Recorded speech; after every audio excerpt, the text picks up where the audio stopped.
Hello, everybody. How are you? This is Dr. Morote, Dean of the Graduate Studies. I am here today to talk about forensic science, your favorite topic if you want to watch TV and learn all of these wonderful things to learn about with the Masters in Forensic Science.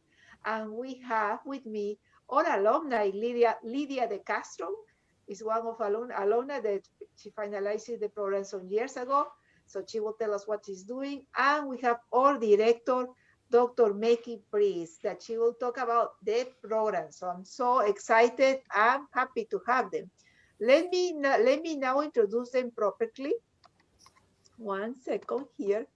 And let's talk about Mr. Castro. Mr. Castro holds a Bachelor's of Sciences and Master of Science degrees in Forensic Science from John Jay College of Criminal Justice. So it's John Jay Corazon. She was an assistant director with New York State or CME DNA Lab. She's now the director of the Division of Forensic Science in Westchester County. She's also commissioner in New York State Commission on Forensic Science. Welcome, Mr. Castro. Thank you. Professor Dr. Prinz, Meki Prinz, is a professor in John Jay Science Department and the director of the Masters of Forensic Science. Her expertise in forensic DNA analysis. Dr. Prinz has more than 30 years of the DNA casework experience and has served several organizations promoting the best practice of forensic science. Her previous employer was the Institute of Legal Medicine in Cologne, Germany. Oh, I know Cologne. And the Office of Chief Medical Examiner in New York City. So welcome here. Welcome to both of you. And let me begin with our alumni. Tell us, Lydia Castro, what do you do, and tell us about your job, and tell us what are you doing, because people are curious about where the Masters of Forensic Science take you. Well, I have a brand new job. I've been here exactly 2 weeks. And so I'm the new lab director with the Division of Forensic Science in Westchester County. My lab is a multidisciplinary lab. So we have DNA, we have drug chemistry, we have crime scene, trace analysis, and audio, video, and imaging. I'm just getting my feet wet here in the laboratory. I know the science, but I have to learn the agency. Wow. Now the DNA really changed the entire world with it. Because I can see the cases that people are solving, even cases of 30 years, 20 years, is they saved something. It saves a lot of cases and a lot of life as well. Now, before this job, what was your previous job? What you were doing? So my previous job, I was an assistant director at the New York City Office of Chief Medical Examiner. So I was in the DNA laboratory, and I supervised a group of about 25 analysts. And they were all DNA analysts who worked on the different types of cases that were submitted. They could be homicides, sexual assaults, gun possession, robberies, anything that we could potentially get DNA from. And depending on what the details of the case were, we would test that evidence. Wow, that's amazing. So Dr. Prinz, Meki Prinz, tell us about the program. What the students learn in this program, and what they do, what kind of jobs they get. Tell us everything. We want to know everything about the masters. So as forensic science is the application of a natural science to matters pertaining to the law. So we teach analytical techniques and critical thinking and data interpretation to be used in different disciplines, like Lydia de Castro said. We have a DNA molecular biology in forensic science track. We have a toxicology track, which also covers drug analysis and illegal substances. And we have a criminalistics track where students learn how to analyze pattern evidence like fingerprints or trace evidence like hair and fiber. So these are all very applied methods students learn, complicated instrumentation, but instrumentation that is also used in current forensic casework. So they are highly qualified to then work in a crime lab or in a clinical toxicology laboratory. So give me 1 minute. I'll have to cut because they texted me that we are not live, although I'm seeing us live. Give me 1 second. See what happened. I see that I am on live, but see. Yeah, it looks live to me. I see the live button. I see live also. Me too, but they say they don't see. Let me check it out. 1 second. Let me check it out before panicking. No, we are there. We are there. Okay. Oh, that's live. We are live. Yay! I don't double checking. That shows that we are live because somebody wasn't see. All right. So now let me just concentrate again. So, Lydia, tell us about. Do you remember when you graduated? Like which year? You remember which year? I graduated with my master's in 2010. 2010. So yeah, almost 10 years ago. So do you remember your class with your favorite courses? Could you please tell us back to your childhood and tell us the courses that you took, that where you school now? Yes, yes, I was a child during that time. My favorite classes were the electives because at that time the master's program, the basics mirrored the classes in undergrad. So it wasn't until the master's program that I got a chance to take some specialized courses. So one that I really loved was forensic anthropology. So I got to study skeletal remains. And the great thing about that was that the professors were practicing forensic anthropologists. And as a matter of fact, they taught at Lehman College. So, another CUNY school, and that was, great collaboration there. But it was just eye-opening to be able to look at skeletal remains and look at the differences between men and women. It's not so clear-cut now with ethnicities, especially with so many people getting together across all the different racial and ethnic lines. It may not be as clear-cut as maybe it used to be many, many years ago, but it still was very interesting, and I enjoyed that class a lot. Another class I really liked was forensic medicine, and that was taught by a medical examiner. So like I said, those electives were the ones that I really enjoyed a lot. So the ones you choose because you like it, that's the reason you enjoy a lot. Well, This is very interesting, having the skeleton and things like people think that they only learn in amazing school, but you learned in the forensic side. I'm sorry, I caught you. You were about to say something. I was just going to say that it also, I would say that in a way, not so much the forensic medicine, but I wish I had known that there was such a thing as forensic anthropology, because I liked it so much. I said, oh, gee, this is something that I really would have loved to have done. So there was a little bit of sadness, but not like crying sadness, but gee, I wish I had known. But I appreciated the opportunity to be able to do that course and to have that exposure through the school. It was really, really wonderful. Yeah, it's amazing. I love to do that. I love, when I hear it, I think I want to go to those labs. I probably will sneak in one of your labs, Dr. Prinz, Meki. You're welcome. I already ready to go and sneak there. So tell us about the experience, what the students do, the labs, the professors, what the students will expect when they're there.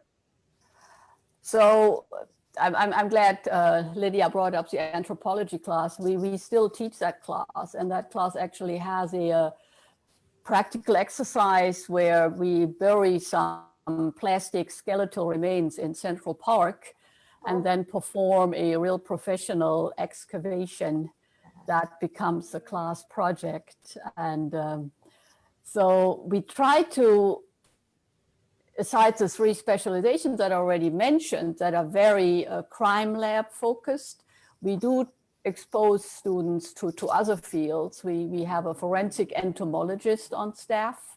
So we have a forensic entomology class. We now have a crime scene investigation class. We also have that anthropology class. We also invite speakers to our graduate seminar from different areas. We've had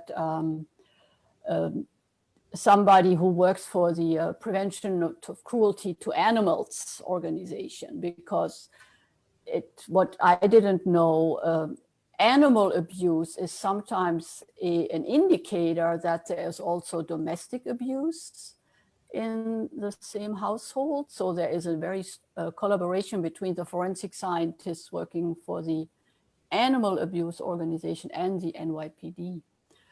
We've had speakers from NYPD, ballistics laboratory, from the OCME laboratory, from different research groups in forensic science. So we're trying to broaden everybody's perspective in addition to the curriculum that we offer. Can I add to that? Yes. Mm-hmm. By broadening that experience, it mirrors the collaboration that we have to do in our laboratories, because we have to sometimes work using all of these different specialties. So I remember after 9/11, we worked very closely with the anthropologists and the forensic dentists, and so to have that exposure in school, that just mirrors what you might actually end up doing once you're working in a laboratory. And to be able to understand what they're saying to you because you've had some sort of exposure to it, I think it's really beneficial. Yeah, and then you learn. I was hearing about the connections. You everything is about how you connect things. The fact that you connected animal abuse with possible abuse inside of the home. I didn't think about that until right now. I said that's true. I remember there was one famous terrorist that she used to mistreat animals when she was a teenager. So she had that tendency of being aggressive. That's very interesting how you learn all of this. So you are not only using science, but you use also psychology and anthropology in all of these area. So Lydia, tell me, in what moment of your life you say, I will do a master's on forensic science? In what moment you say, that's what I want to do? That was the easier decision. Because you were in science already, right? Right. So I was already there. And Dr. DeForest, who, is a legend in the program, he spoke to me about it and asked me if I was interested in going for my master's degree. So it wasn't really an epiphany. It was really just the next step for me. That's right. So you already knew what you wanted. I don't know whether I knew what I wanted. But you say, this is my area. This is my area. I knew that I liked what I was doing and I liked what I was learning. Yeah. And someone who I respected greatly and consider a mentor to this day asked me if I was interested in going for the master's program. And that was really enough for me. That's good. Now, do you remember how do you finish the master that you did? How was your final product in the master? What do you do? Well, actually, it's very clear because I had a hiatus because of 9/11, because I had started it before 9/11, and 9/11 happened, and I just had to stop because we were deeply, deeply involved in that effort. I myself was involved with that effort for over 3 years, full time. I didn't have time to work on anything with my master's. And long story short, with Dr. Prinz's assistance, I was able to pick up where I left off in 2008 and finish my master's degree. So all I remember, and this to me was the best part, honestly. Um, I first said, I made myself a mantra. If it's not good for Lydia, Lydia's not doing it, because I needed to focus on getting it done. And I'm a night owl, and I worked on most of my write up overnight on a tiny little netbook, very small little computer, hunched over, 2, 3 o'clock in the morning, doing research using NYU's libraries because we collaborated with them, emailing my supervisor saying, I'm going to be late, I'm just going to bed now, and it's 4 o'clock in the morning. But it was the best, one of the best things. I can't say it was the best, but that experience of really just hunkering down and doing this research and writing up this, I've never written anything like that, and pulling all of that information together. It was very satisfying to finally finish. Yeah. So now you remember your those times, and then you use it. I mean, you use it forever. So this is a skill that is with you forever. Dr. Prinz, tell us about how the student finish the master. What is the final product? This is like a thesis or yes, clinical or internship? What they do? No, it is a research thesis, and we do not have another option. We are accredited by the Forensic Education panel, and a research thesis is mandatory. And I'm glad Lydia mentioned it. A research thesis is a great learning experience, but it is a bit challenging for our students if they already are employed full-time and they may not be night owls. But it is really a learning experience on how you prioritize your own progress. It builds self-discipline. These research and writing skills are really priceless. So it's students afterwards tell me that they learned a lot, but it has to be a research thesis and it has to be on a forensic topic. So students work with a faculty mentor, which is also great, because when you apply for a job, you need people to write recommendation letters for you. So it is really important that students build good relationships with faculty at our school, and having a mentor is very helpful there. Yeah, that's having somebody to hold your hand, or a person that you can call, say, please write me a letter of recommendation. Yeah. It's part of the program, having this family.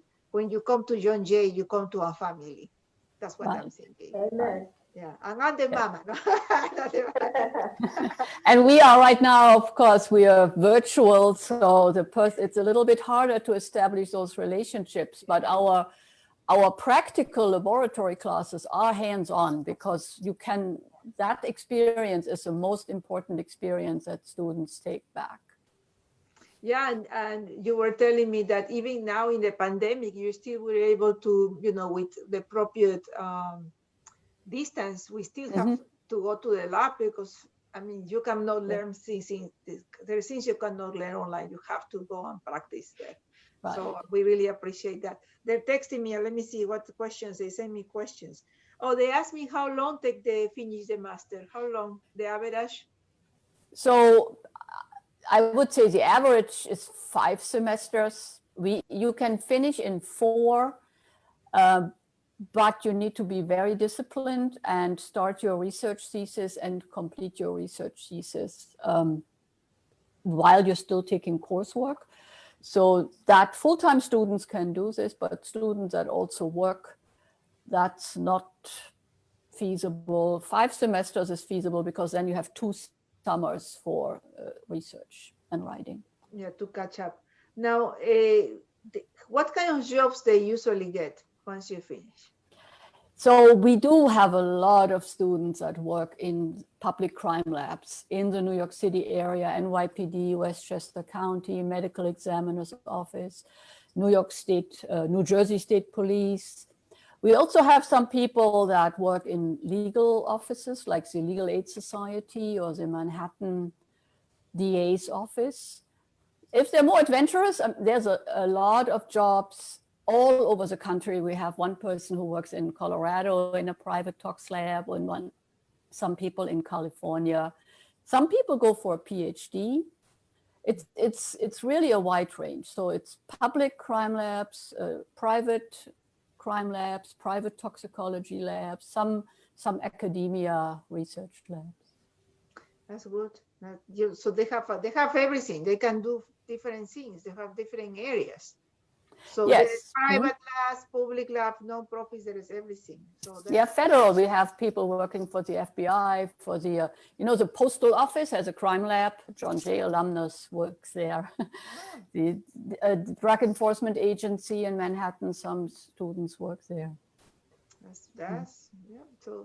So Lydia, tell us about when you finish your master and you start looking for a job, what you were looking in that time. And how do you journey? What was your first job after? Oh, you have something. The light switch. I already was working. So you continue in your job? Yes, I did. Yes. So it was a natural progression. I finished, and so now I had this goal completed. And at that point, I didn't need it for the job I was performing, but by that point, it was more a personal goal that I needed to complete. Yeah, that was a personal, you already say, this is what I want to do. And, yes. And the life take you to other areas. Exactly. Exactly. So that's good. But I will add this. As the years passed, opportunities presented themselves where the masters could then be part of a portfolio of skills that I could offer for consideration, for promotion, or for another position, such as the commission. So I just saw it as showing how I've progressed within my career and showing it as proof, if you will, that I have the abilities shown by my being able to make it through the program that had the rigor attached to it, and that I can translate the skills that I learned with the masters into the different areas that I wanted to progress into. I think that's very nice. So for those of you who are working and taking the master, you can see there is paths and there is things the life will take you once you conclude the masters. So we are now 5 minutes away. So I want to ask Dr. Meki, Prinz, advice for students who are considered to begin the masters. There's ones who are about to finish the bachelor and say, you know what, maybe I want to do the master in forensic science. Or maybe people who are working already, like Lydia was working, and said, you know what, maybe it's time to take a master's degree. What would be the advice for them? Yes, so it's definitely a big step, but it's highly recommended. This additional level of education, I think Lydia expressed it really well, will help you in your career to move to a next level, and those writing skills and research skills and critical thinking skills you learn will be helpful. We are looking for people that have a natural science background. So our students typically have either a biology or a chemistry degree or a forensic science degree with basic science classes already completed. So if people enjoy working in the lab, and they're good at science, and they're good at math. Statistics is becoming more and more important in forensic science. The field is getting more complex. So if you're up to the challenge, give it a try. It's very rewarding. It's a rewarding field. You're using powerful instrumentation and powerful science to do good, to find answers, to exonerate people, to help victims find closure. It's really a great field. It is a very rewarding, but very stressful also. Learn, and help people to to learn, what happened with some people when they pass away or they crime. There are several areas that you can work in that. It's very interesting. I think if you want to help the humanity and sciences, you should be taking this master. I mean, it looks very interesting to me. And the way it's taught in John Jay with labs and practice is very practical. It's hands-on master's degree, which is very important because you need to know how to do the things, not only the theory. So Lydia, tell us about your advice for all students who are right now in the master. So they're already committed, they're already taking, and you explained us that you have to, in the time you were doing, you took a break because we have the 9/11, and then you come back, but you never give up. Tell us, these students who on May they will be looking for new promotions or job, what would be your advice for them? Don't be too proud. Ask for help if you need it, and accept help when offered. I like that. Sometimes we don't want to ask for help. Exactly. Some people are bad, especially if you are new in a job. You have to just ask questions. It's a humbling experience, but you don't know how rewarding it is when you get that help. You can just breathe, and I say this as a supervisor, why didn't you ask me? And I think that one of the important things that Dr. Prinz can do, and she can encourage, and I know she does from personal experience, and the faculty, is that be open, because sometimes you're fearful to go and ask. And you have to feel comfortable with that person. So Dr. Prinz was saying earlier about having a mentor. I feel it's so important that you feel that there's somebody that you can go to say, I need help. But then on the flip side of it, you've got to be willing to help if someone comes to you, because this is a huge investment of time and money and effort and blood, sweat, and tears, and for it to feel like you can't do it is really, it's really tough. So sometimes you just need a hand. So ask for help and accept help. That's good. I'll offer help. If somebody asks you for help, please help them.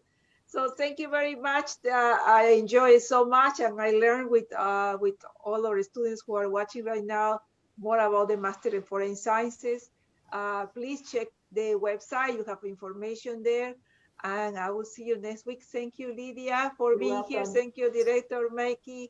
Thank you for having us. Very happy to see you.